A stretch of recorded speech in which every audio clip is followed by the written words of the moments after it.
राधे राधे। हर हर Mahadev. Welcome है भारतीय गीत चैनल पर आप सभी का। तो आइए मैं सुना रही हूँ बहुत प्यारा भोले दानी का ये गाना है, बहुत अच्छा है।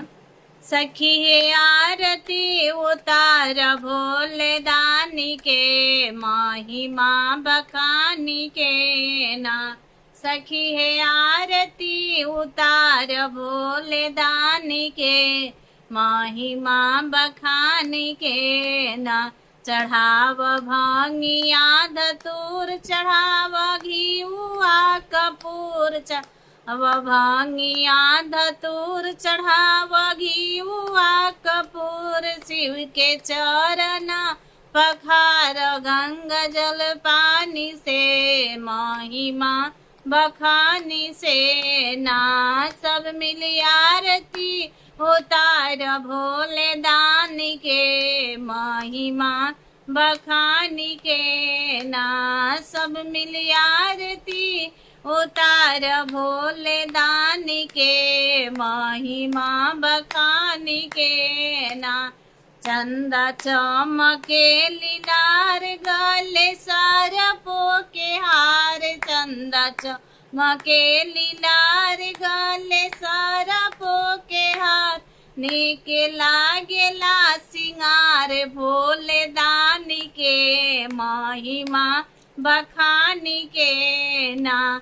नीक लागेला सिंगार भोले दानी के, महिमा बखानी के है ना। सखी है सब मिली आरती उतार भोले दानी के, महिमा बखानी के ना।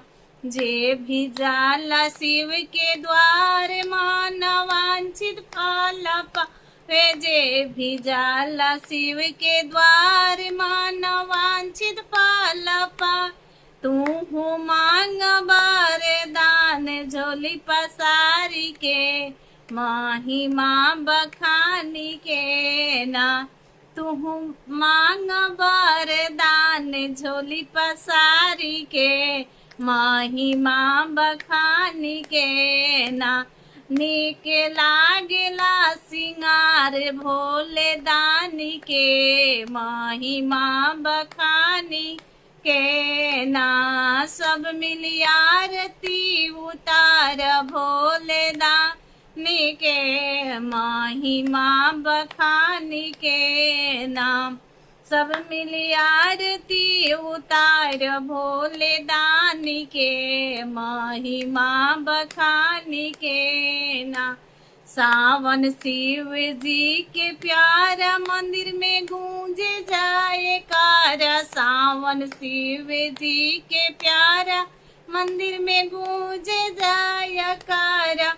गंवरिया खुश हो ले जाके जलवा ढारी के, महिमा मखानी के ना।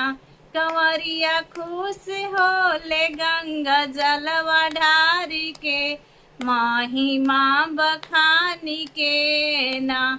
सब मिली आरती उतार भोले दानी के, महिमा बखानी के ना। Thank you so much.